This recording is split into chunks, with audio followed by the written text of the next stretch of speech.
Zola, a 14-year-old girl living in the small town of Aor, found herself in a difficult situation. Despite repeated warnings from her parents, she had been secretly meeting her boyfriend.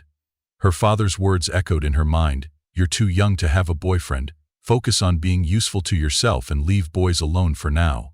But Zola, driven by curiosity and what she thought was love, continued to disobey. She would sneak out whenever she could, making excuses to her parents about studying at a friend's house or running errands. One day, after feeling unwell for weeks, Zola realized she was pregnant. Her heart raced as she approached her boyfriend with the news. I think I'm pregnant," she stammered, her voice barely above a whisper.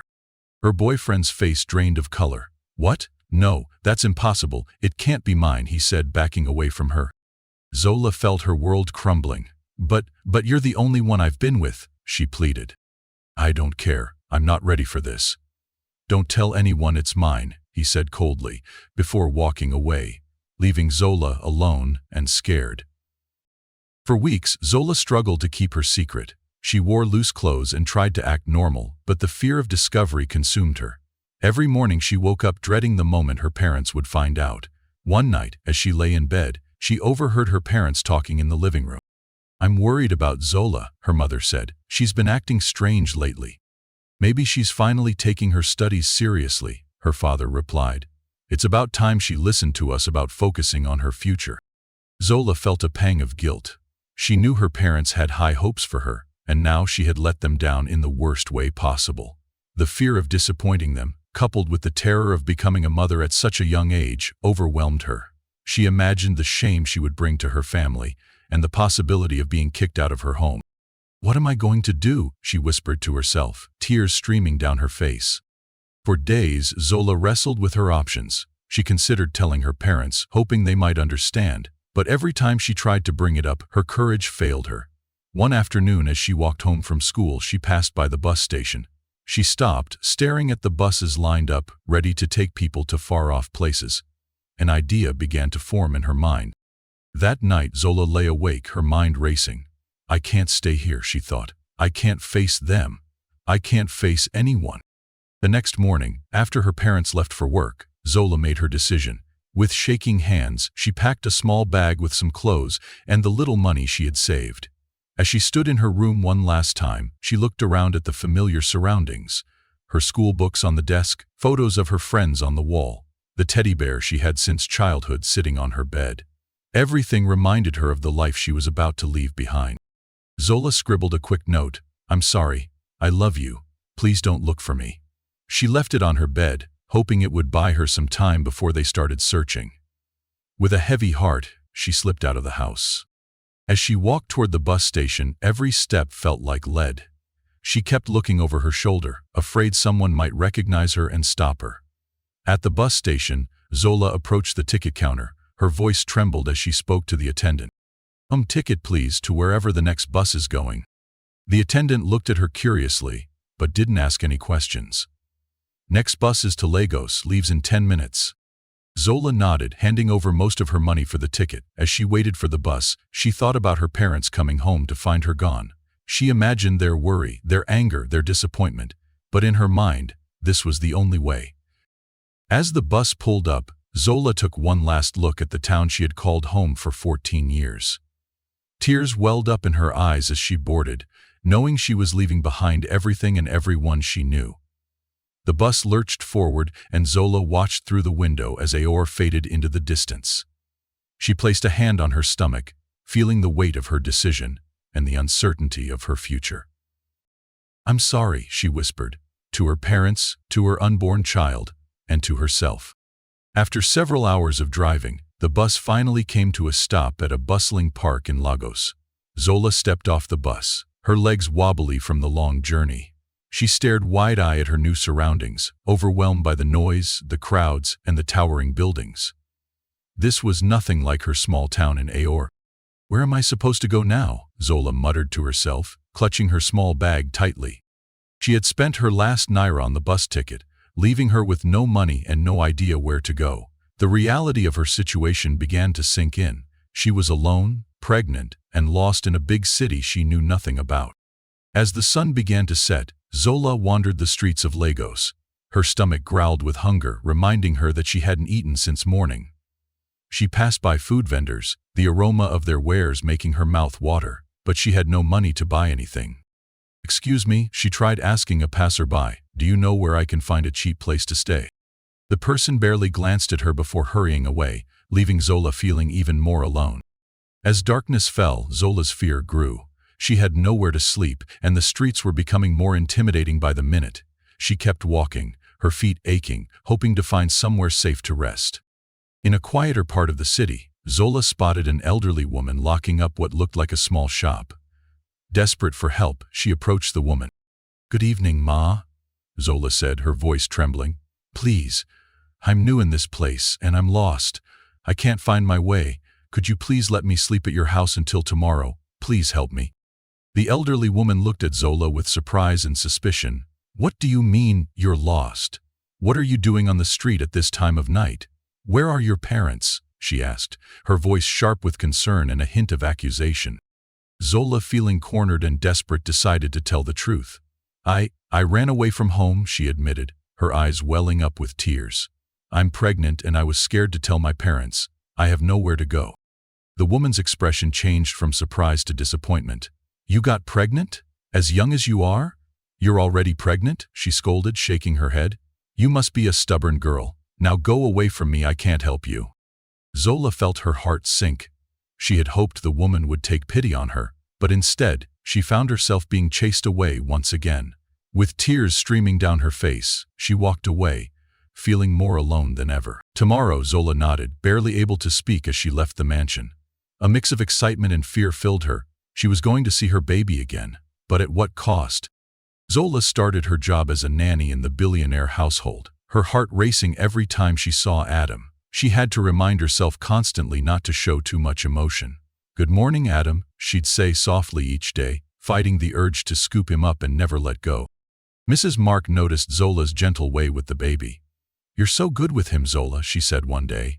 "He really seems to like you." Zola smiled nervously. "Thank you, ma'am. He's a wonderful baby." When the family was out, Zola would hold Adam close, whispering to him, "My sweet boy, I'm your mama. I wish I could tell you." She would breastfeed him during these times, cherishing the bond. "This is our secret, okay?" she'd say, tears in her eyes. As weeks passed, Adam began to show a strong preference for Zola. He'd cry when she left the room and calm instantly in her arms. Mr. Mark commented on it one evening. "It's amazing how attached Adam is to you, Zola. You must have a special touch." "Oh, I just try my best, sir," Zola replied, her heart pounding. Mrs. Mark added, "We're so lucky to have found you. Adam clearly loves you." Zola nodded, unable to speak past the lump in her throat. She was grateful for this time with her son, but the secret was becoming harder to bear each day. That night, as she put Adam to bed, she whispered, "I love you so much, my little one. More than you'll ever know." One sunny afternoon, Mr. Mark and Sarah were sitting on their patio, enjoying the pleasant weather. They watched as Zola played with Adam on a blanket spread out on the lawn. Sarah turned to her husband, a slight frown on her face.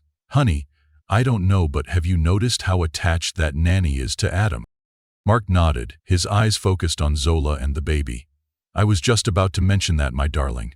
We hired her to watch over Adam, but she seems almost too attached to him. It's a bit unusual, don't you think?" They watched as Zola tickled Adam, making him giggle loudly. The sound of the baby's laughter filled the air. "Look at how she looks at him," Mark continued. "It's almost like, well, I don't know. I hope everything is all right with her." Sarah sighed, her expression softening. "Maybe we're overthinking this. She could just be a very dedicated nanny.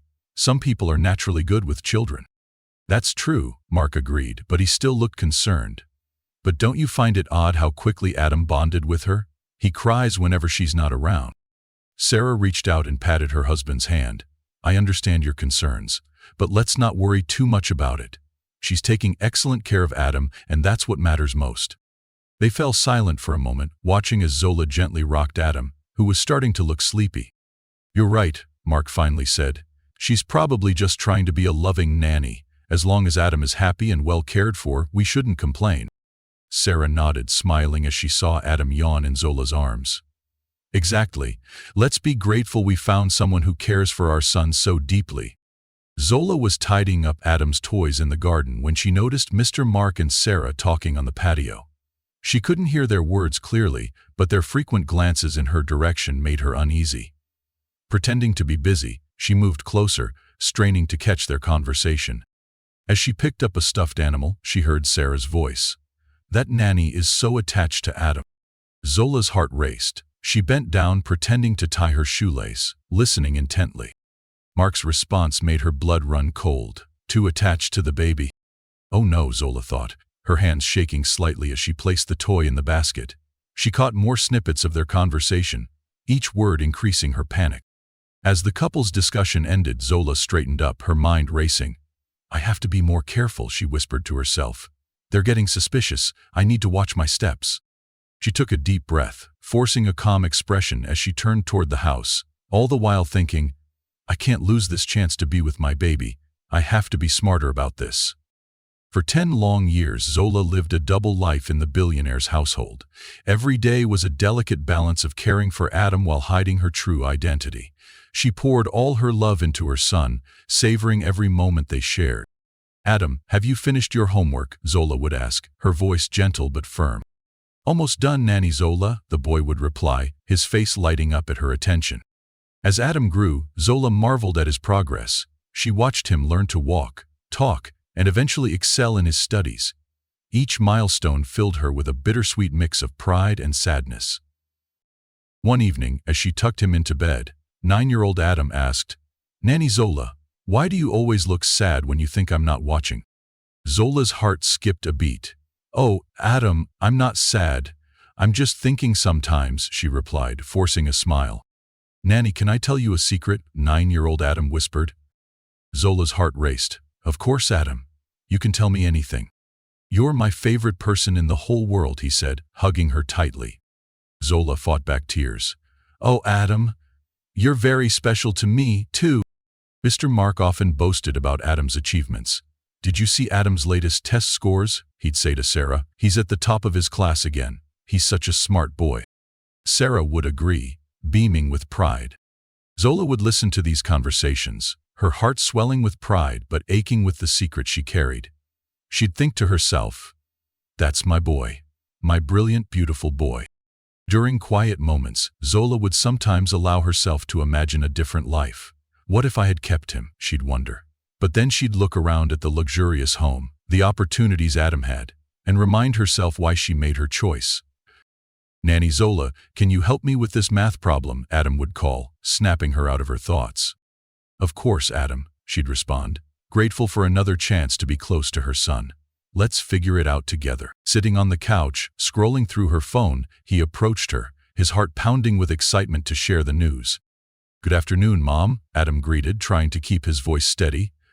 Sarah looked up from her phone. "Oh, my baby boy, how are you doing? How's school? I hope you didn't get into trouble with anyone," she asked, her tone more distracted than concerned. "I heard your mother screaming," Adam said. "What's the good news?" Zola asked, her voice filled with concern and interest. Adam looked up at Zola, feeling a sense of comfort in her presence. "My teacher gave me a prize for my parents," he explained. "He told me I won it for performing well at the school competition." Zola's eyes lit up with pride. "This is great. I trust you.